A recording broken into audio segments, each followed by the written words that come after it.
वालेकुम स्टूडेंट। आज हम पढ़ते हैं testing as a basis for exercise program. यानी कि एक्सरसाइज प्रोग्राम के लिए हम कौन से टेस्ट करते हैं। टेस्ट करने का मतलब ये होता है कि कितनी वो ऑक्सीजन यूज़ कर रहे हैं, कंज्यूम कर रहे होते हैं। हम जो होते हैं testing for physical fitness of healthy individual. एक हेल्थी इंडिविजुअल है तो हेल्थी इंडिविजुअल्स है, उसकी फिजिकल फिटनेस को टेस्ट करने के लिए हम ग्रेडेड एक्सरसाइज टेस्टिंग करवाते हैं। कौन सी टेस्टिंग करवाते हैं? Graded exercise testing. Individual with symptoms of chronic heart disease, यानी कि ऐसे इंडिविजुअल जो क्रोनिक हार्ट डिजीज़ के सिम्टम्स के साथ होते हैं। इंडिविजुअल्स हु आर 35 ईयर्स और ओल्डर बट इज एसिम्प्टोमेटिक भी हार्ट डिजीज़ को कहते हैं, regardless of the type of testing में होते हैं। यानी कि हम जो होते हैं इंडिविजुअल की फिजिकल फिटनेस के टेस्ट करने के लिए ना हम कौन से टेस्ट करते हैं? ग्रेडेड एक्सरसाइज टेस्ट करवाते हैं, जिसमें कौन से होते हैं सिम्टम्स जो होते हैं क्रोनिक हार्ट डिजीज़ इंडिविजुअल्स हो गए या 35 ईयर से ज़्यादा वाले हो गया। ओल्डर जो होते हैं एसिम्प्टोमेटिक होते हैं, एसिम्प्टोमेटिक जो होते हैं जिसमें एसिम्प्टोमेटिक जो होते हैं हार्ट डिजीज़ वाले पेशेंट होते हैं। टाइप ऑफ टेस्टिंग करवाते हैं। Level of performance is based on the सब मैक्सिमम ऑक्सीजन अपटेक होते हैं। ये जो हम परफॉर्मेंस का लेवल देखते हैं वो हम कहते हैं कितनी वो ऑक्सीजन अपटेक कर रहा है। VO2 मैक्स और the septum limited oxygen uptake होती है। यानी कि हम ये जो टेस्ट करवाते हैं, हमारा इस टेस्ट का मतलब क्या होता है? इस टेस्ट का मतलब होता है VO2 मैक्स को चेक करना कि वो कितनी ऑक्सीजन कंज्यूम कर रहे हैं, कितनी ऑक्सीजन को यूज़ कर रहे हैं। उसके बाद होती है capacity of the individual to transport and utilized oxygen is reflected in the oxygen uptake होती है। उसके बाद हम देखते हैं fitness testing of healthy subject. इनके हेल्थी सब्जेक्ट के लिए हम कौन से फिटनेस टेस्ट करते हैं? फील्ड टेस्ट करवाते हैं। फील्ड टेस्ट जो होते हैं इसमें क्या होते हैं? डिटरमाइनिंग करने के लिए होते हैं कार्डियोवास्कुलर फिटनेस इंक्लूड जो होती है इसमें मतलब ये किसके लिए होते हैं? कार्डियोवास्कुलर फिटनेस को डिटरमाइन करने के लिए होते हैं। और इसमें क्या होते हैं? 1.5 मील्स रन टेस्ट होता है या डिस्टेंस रन इन 12 मिनट्स होता है। ये जो होते हैं मेजर्स करते हैं correlate well with VO2 max. मतलब हम जो टेस्ट करवाते हैं वो किस लिए करवाते हैं? वो होते हैं VO2 मैक्स को चेक करने के लिए, उसको मेजर्स करने के लिए होते हैं। हम फील्ड टेस्ट करवाते हैं कार्डियोवास्कुलर फिटनेस को देखने के लिए, डिटरमाइन करने के लिए, चेक करने के लिए। उसमें कौन कौन से होते हैं? 1.5 मील रन टेस्ट होता है या डिस्टेंस रन इन 12 मिनट्स होता है। उसके बाद वो कहते हैं हम VO2 मैक्स को कोरिलेट करवाते हैं।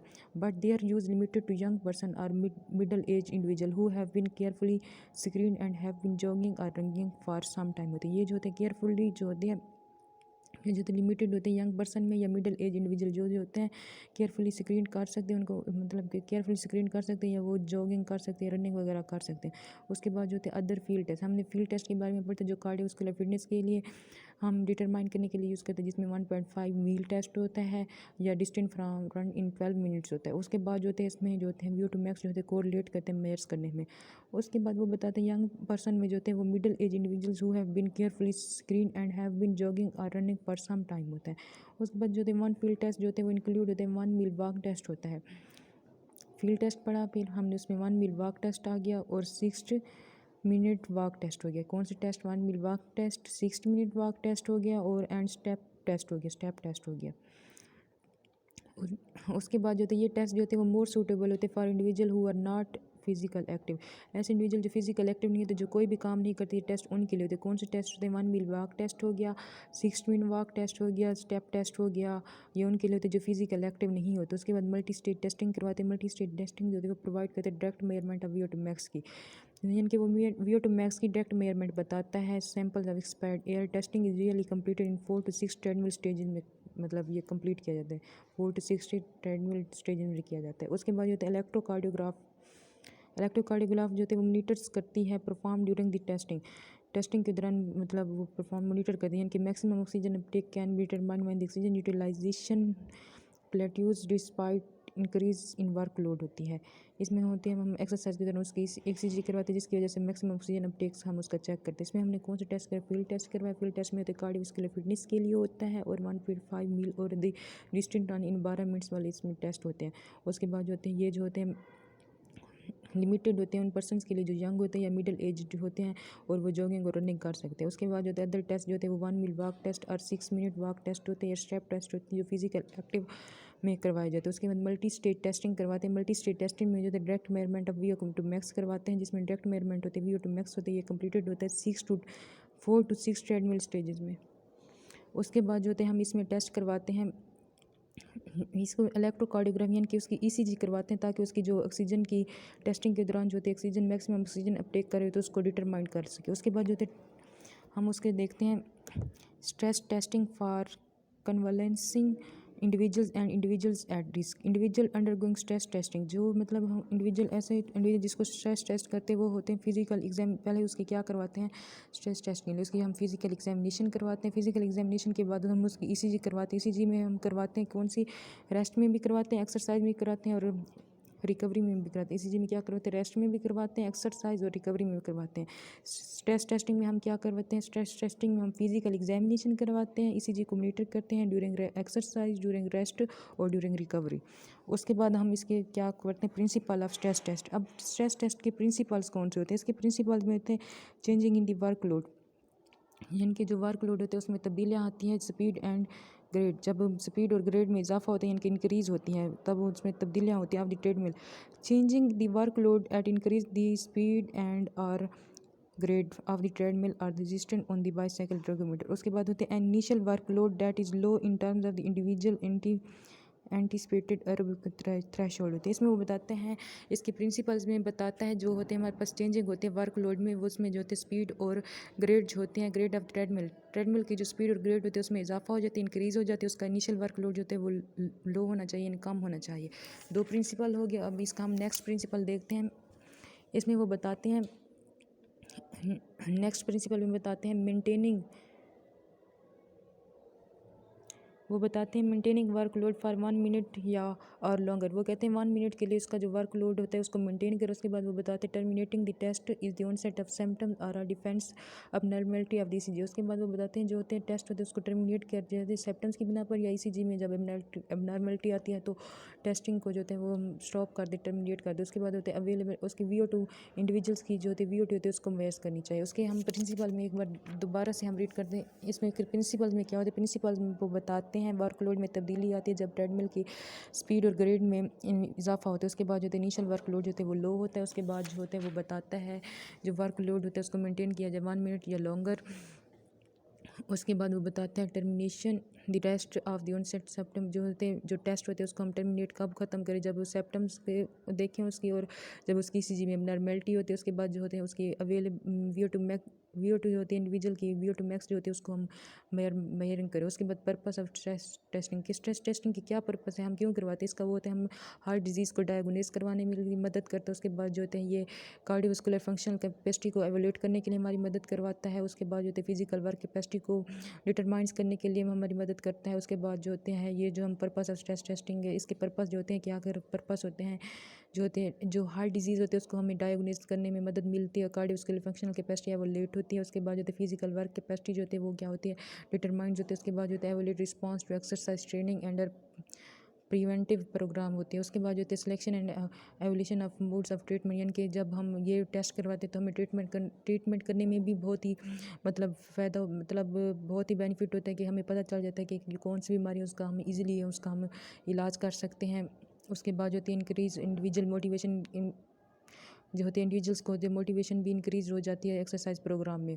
उसके बाद जो होती है जो क्लिनिकली जो होते हैं सिम्टम्स होते हैं ऐसी सेंसेशन जिसमें चेस्ट सेंसेशन होती है, जैसे कि हिस्ट्री ऑफ चेस्ट पेन होता है। उसके बाद होते पेशेंट जो होते हैं कोरोनरी डिजीज़ के साथ होता है, जिस यानी कि ऐसे पेशेंट जिनमें चेस्ट पेन होता है या हिस्ट्री ऑफ चेस्ट पेन होते हैं उनको कोरोनरी डिजीज़ होने के चांसेस होते हैं, यानी कि कोरोनरी डिजीज़ के साथ भी होते हैं। पर्पस ऑफ स्ट्रेस टेस्टिंग क्या होता है, जिसमें हम हार्ट डिजीज़ को जानने में मदद मिलती है। उसके बाद कार्डियोवास्कुलर फंक्शनल कैपेसिटी को एवेल्यूएट करने में, फिजिकल वर्क कैपेसिटी को डिटरमाइंस करने में। उसके बाद evaluate response to exercise training and preventive programs हो गया। उसके बाद होती है मोटिवेशन मिलती है, और जिसमें जिन पेशेंट में चेस्ट सेंसेशन या चेस्ट हिस्ट्री देखने को मिलती होती है तो वो कौन से पेशेंट होते हैं, क्रोनिक डिजीज़ वाले होते हैं। उसके बाद प्रिपरेशन फॉर स्ट्रेस टेस्टिंग, मतलब प्रिपरेशन फॉर स्ट्रेस टेस्टिंग के लिए हम क्या करवाते हैं, सबसे पहले उसकी फिजिकल एग्जामिनेशन करवाते हैं, उसकी ईसीजी करवाते हैं। ईसीजी जो होती है रेस्ट में भी होती है, एक्सरसाइज में भी होती है, रिकवरी में भी होती है, और साइन कंसेंट फॉर्म में उसका साइन करवाते हैं। उसके बाद प्रिक्वेशन जो होती है इसमें क्या होती है, प्रिक्वेशन में जो होती है cardio pulmonary changes occur with stress testing and exercise. उसमें वो कहते हैं जब हम स्ट्रेस टेस्टिंग और एक्सरसाइज के दौरान जो होते हैं कार्डियो पल्मोनरी चेंजेस होती है। इसमें क्या होता है हार्ट रेट जो होते हैं वो इंक्रीज़ हो जाता है। क्या होता है हार्ट रेट इंक्रीज़ हो जाते हैं approximately 812 beats per minute per minute of physical activity, meter of abnormal increase in heart rate. इसमें वो होता है कार्डियोपल्मोनरी, जब हम कोई भी हम टेस्ट करवा रहे थे उसमें हमारे पास कार्डियोपल्मोनरी चेंजेस होते हैं जिसमें हार्ट रेट जो होता है इंक्रीज़ हो जाता है। कितना होता है वो अप्रॉक्सीमेटली होता है 812 बीट्स पर मिनट्स ऑफ फिजिकल एक्टिविटी। उसके बाद वो बताते हैं ब्लड प्रेशर जो होते हैं वो इंक्रीज़ हो जाते हैं, बीपी जो होते हैं वो इंक्रीज़ हो जाता है एक्सरसाइज के साथ। 8 to 12 millimetres of mercury of पर मिनट ऑफ फिजिकल एक्टिविटी। उसके बाद वो कहते हैं सिस्टोलिक प्रेशर जो होते हैं नॉट एक्सीड 250 मरकरी होता है, यानी कि वो बताते हैं जो सिस्टोलिक प्रेशर होता है वो 250 मरकरी से ज़्यादा नहीं होना चाहिए, इसकी प्रिक्वेशन में वो बता रहे हैं। उसके बाद वो बताते हैं डायस्टोलिक प्रेशर जो होता है वो 115 मरकरी से ऊपर नहीं होना चाहिए, यानी कि इससे ज़्यादा नहीं होना चाहिए, 115 मिलीमीटर मरकरी से ज़्यादा नहीं होना चाहिए। उसके बाद वो बताते हैं rate and depth of respiration increases with exercise. Exercise के दौरान जो होते हैं जो इस रिस्पिरेशन का रेट होता है वो भी इंक्रीज़ होना चाहिए। उसके बाद वो बताते हैं रिस्पिरेशन शुड नॉट बी लेबर्ड, जो रिस्पिरेशन होती है वो लवबर्ड नहीं होनी चाहिए। उसके बाद वो बताते हैं जो इंडिविजुअल जो होते हैं उसकी मतलब should have no perception of shortness of breath, उसमें जो होती है शार्टनेस ऑफ ब्रीथ नहीं होनी चाहिए, इसकी प्रिक्वेशन में वो बता रहे हैं। Increases blood flow while exercising होती है, जब एक्सरसाइज कर रहे होते हैं ब्लड फ्लो इंक्रीज होता है, which regulates care temperature and meets the demand of the working muscle result in changes in the skin of check notes and ear lobes होती है। इसमें प्रिक्वेशन में बताते हैं जो हार्ट रेट होता है वो इंक्रीज़ होना चाहिए, ब्लड प्रेशर भी इंक्रीज़ होना चाहिए, और सिस्टोलिक प्रेशर जो होती है वो 250 मिलीमीटर मरकरी से बढ़ना नहीं चाहिए। डायस्टोलिक प्रेशर जो होते हैं वो 115 मिलीमीटर मरकरी से नहीं बढ़ना चाहिए। उसके बाद rate of depth of respiration जो होते हैं वो इंक्रीज एक्सरसाइज के साथ इंक्रीज़ होना चाहिए। उसके बाद जो वो बताते हैं इसमें शार्टनेस ऑफ ब्रीथ भी नहीं होनी चाहिए। Increase in blood flow, exercises के दौरान जो होते हैं ब्लड फ्लो भी इंक्रीज़ होना चाहिए। उसके बाद जो होते हैं इसके बाद हम इसके पढ़ते हैं टर्मिनेशन ऑफ स्ट्रेस टेस्टिंग, कि हम इसको टर्मिनेट कैसे करते हैं। जब कोई भी प्रोग्रेसिव एंजाइना होता है तो उसमें हम ये टेस्ट नहीं करवाते, हम टर्मिनेट करवा देते हैं। या significant drop in systolic pressure, जब सिस्टोलिक प्रेशर कम हो जाता है और वर्कलोड इंक्रीज हो जाता है तब भी हम स्ट्रेस टेस्टिंग को टर्मिनेट करवा देते हैं। उसके बाद लाइट हेडनेस होगी, confusion, pallor cyanosis, nausea, peripheral circulatory insufficiency, shortness of breath, wheezing or leg cramps होते तब भी हम स्ट्रेस टेस्टिंग को टर्मिनेट करवा देते हैं। उसके बाद जो होता है excessive rise in blood pressure, जब बीपी ज़्यादा हो जाता है तब भी हम इस टेस्ट को जो होती है टर्मिनेट करवा देते हैं। उसके बाद जो होती है no increase in heart rate, जब एक्सरसाइज इंटेंसिटी जो होती है वो ज़्यादा करते जा रहे हैं लेकिन उसका हार्ट रेट इंक्रीज़ नहीं हो रहा था तो तब भी हम ये टेस्ट नहीं करवाते, उसको टर्मिनेट करवा देते हैं। ऑन सेट और चेंज इन हार्ट रिदम में जब तब्दीली होती है तब भी हम इसको चेंज करवा देते हैं। सब्जेक्ट विशेष टू स्टॉप, जब अगर इंडिविजुअल जो होते हैं पेशेंट जो होते हैं अगर वो खुद गए मैंने ये टेस्ट नहीं करवाना तो तब भी हमें नहीं करवाना चाहिए।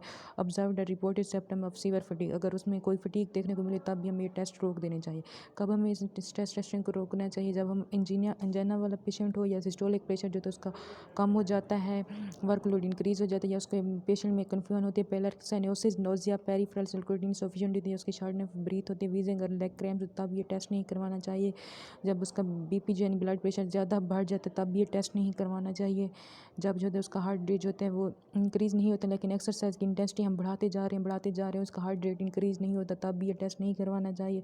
सब्जेक्ट विशेष टू स्टॉप, जब पेशेंट जो है वो खुद चाहता है कि मैं ये टेस्ट नहीं करवाना चाहता तब भी हमें नहीं करवाना चाहिए। Observe the reported symptoms of severe fatigue, या हम ऑब्जर्व करते हैं कि जो पेशेंट है उसमें फटीग देखने को मिल रही तब भी हमें ये टेस्ट होते हैं वो टर्मिनेट करना चाहिए। उसके बाद हम करते हैं मल्टी स्टेज टेस्टिंग।